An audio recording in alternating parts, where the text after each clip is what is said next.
And yeah, if I think I still have the documents around somewhere, I can send it to you later if you want.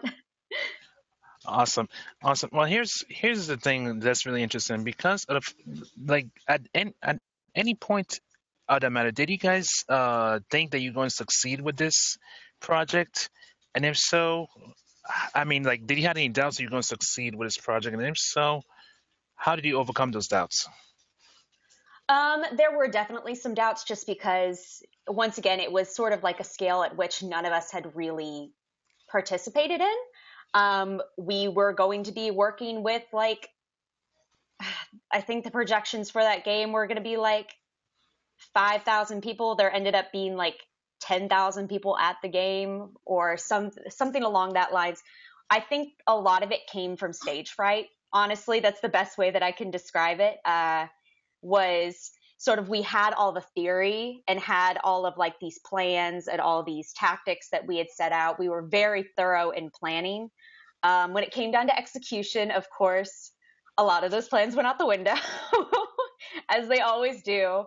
So I think the biggest problem or the biggest like challenge that we had to overcome was learning how to take these theories and all these different like ideas that we had that we weren't sure that we were confident in, but we just hadn't applied them. And so when some of our plans went out the window, it was like that we had to come up with new ways of getting across this message that we had crafted. So it was 2 hours of like stress, but also like really big excitement because we were not only coming up with like different ways to approach these problems, but they were coming across fairly well. We were getting some incredible engagement on the things that we were putting out.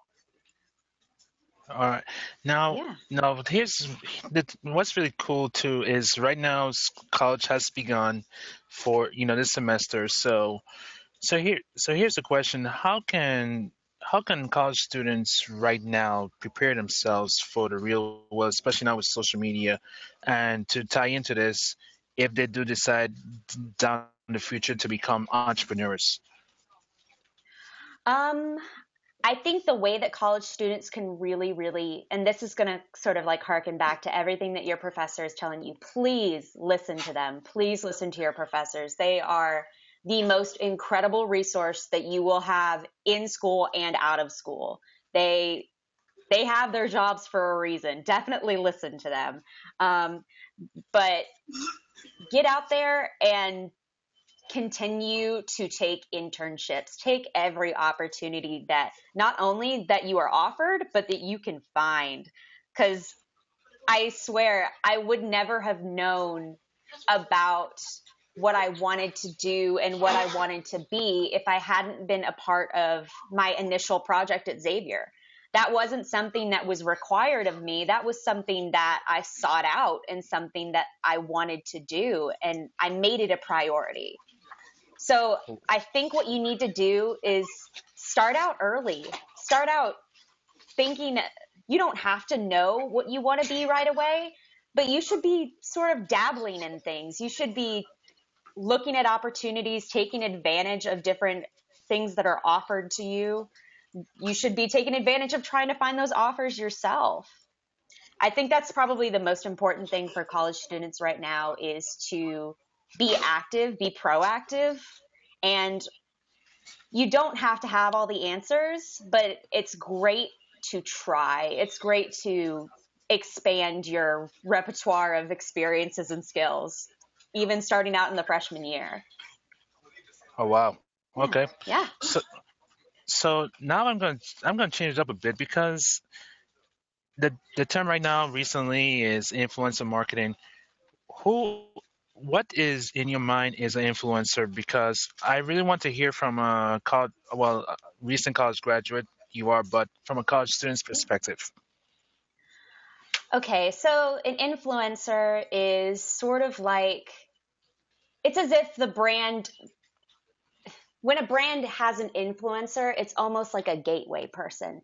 It's someone that you can see yourself being, someone that you can see yourself becoming when you're experiencing the way that they experience a product. It's almost like seeing it in how you can use it in your life. I follow a lot of beauty influencers, for example.